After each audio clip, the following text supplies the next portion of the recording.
Voilà. J'ai décidé de refaire une autre vidéo par rapport à ce thème de naître de nouveau. Suite aux deux dernières vidéos que j'avais publiées, parlant de baptême, de naître d'eau et d'esprit, et baptême de régénération.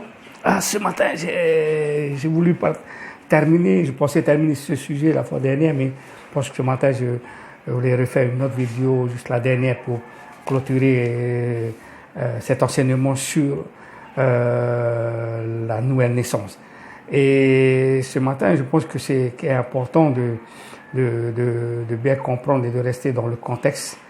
C'est important. Et ce matin, je vais juste vous inviter à venir avec moi dans Jean chapitre 3, à lire deux versets, le verset 3 et le verset 5, pour essayer de comprendre et ne pas limiter Dieu dans notre vie, parce qu'il est important, c'est de ne pas limiter ce que Dieu veut faire avec nous dans notre vie, pour nous amener dans le surnaturel de Dieu. Lorsqu'on est né de nouveau, nos yeux naturels s'ouvrent sur le surnaturel de Dieu.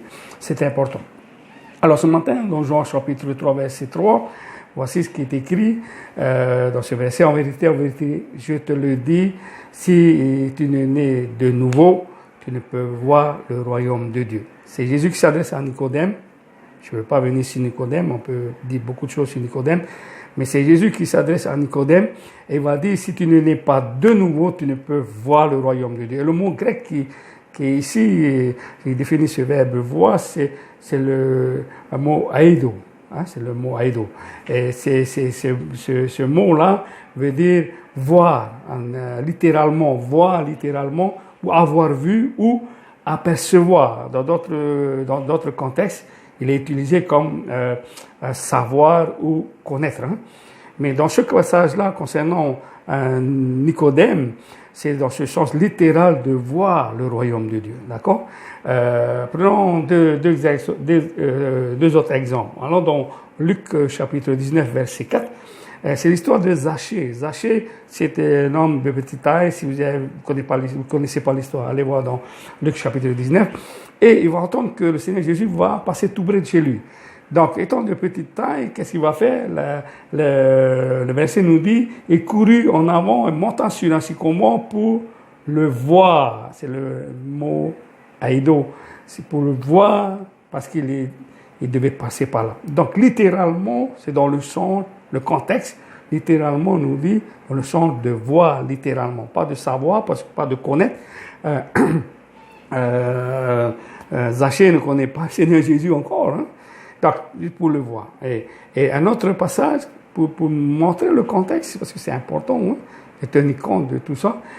Apocalypse chapitre 19, il y a plein d'autres passages qui nous parlent de ça, dans le sens de voir, littéralement, voir le royaume de Dieu. Lorsqu'on est né de nouveau, nos yeux humains s'ouvrent sur le surnaturel de Dieu, et les choses de Dieu commencent à avoir de l'importance dans notre vie. Donc, Apocalypse chapitre 19, verset 11, voici ce qu'il dit. Puis je vis le ciel ouvert, et voici parut un cheval blanc. Jean ici était dans une vision, vous voyez, dans une vision. Il était dans le surnaturel de Dieu. Il était dans le surnaturel, il était dans une vision. Et dans cette vision, il dit, je vis. Et le mot voir ici, c'est le mot aido. Vous voyez d'une manière littérale, pas symbolique, mais littérale. C'est important de rester dans le contexte. Donc, ce premier verset-là, lorsqu'on est de nouveau, les choses de Dieu deviennent une réalité pour nous, deviennent réelles dans notre vie.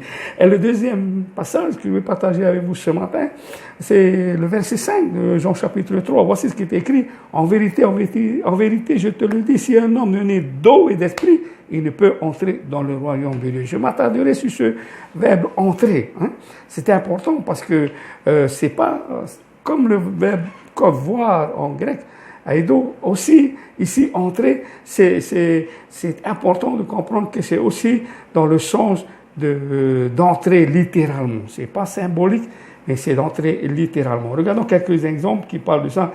Ça va dire entrer dans le royaume, c'est le verbe grec qui dit les mots papiers.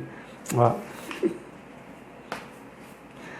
Ouais, c'est un peu difficile la prononciation, mais pour ceux qui ont l'habitude, c'est le mot eisekomai, qui veut dire aller, venir, entrer.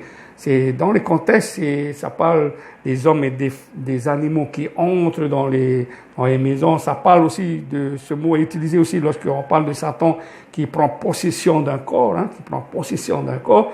C'est aussi le verbe entrer physiquement. Entrer, c'est pas symbolique, c'est physiquement, littéralement. Et aussi, qui prend possession de nos pensées. C'est la métaphore, c'est que quand l'Esprit de Dieu nous révèle des choses, quand ils entrent en nous, ils nous révèlent la pensée de Dieu. Voilà, des fois, voilà, la pensée de Dieu, Dieu me dit la pensée de Dieu. C'est ça veut dire entrer. La pensée de Dieu entre en nous et nous révèle des choses. Ici, regardons deux exemples. Dans Luc chapitre 24, verset 23, c'est l'histoire des femmes qui vont se rendre au tombeau sépulcre du Seigneur Jésus. Et là, il est écrit dans le verset 3, Luc chapitre 24, verset 3, elles entrèrent, mais ne trouvaient pas le corps. Ici, ils ne sont pas restés à l'extérieur, elles sont entrées physiquement, littéralement dans le tombeau, pour constater que le corps de Jésus n'était pas là. Amen.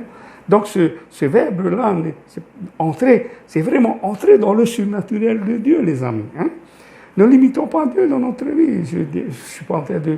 les Écritures s'expliquent par les Écritures, en restant dans le contexte. Un dernier passage pour expliquer ça, Apocalypse, chapitre 22, verset 14. Ici, Jean était dans le surnaturel de Dieu. Voici ce qu'il dit, heureux ceux qui lavent leurs robes afin d'avoir droit à l'arbre de la vie et d'entrer par les portes de la vie. Et d'entrer physiquement, littéralement, les amis. Donc, quand on est de nouveau, comme dit le passage, le Seigneur Jésus il dit à Nicodème dans le verset 5, si tu ne nais pas d'eau et d'esprit, tu ne pourras entrer dans le royaume. Entrer physiquement dans le royaume de Dieu. Donc, naître d'eau et naître d'esprit fait partie du plan de Dieu pour l'humanité. Bien-aimés, c'est un encouragement pour nous ce matin, ce jeudi matin.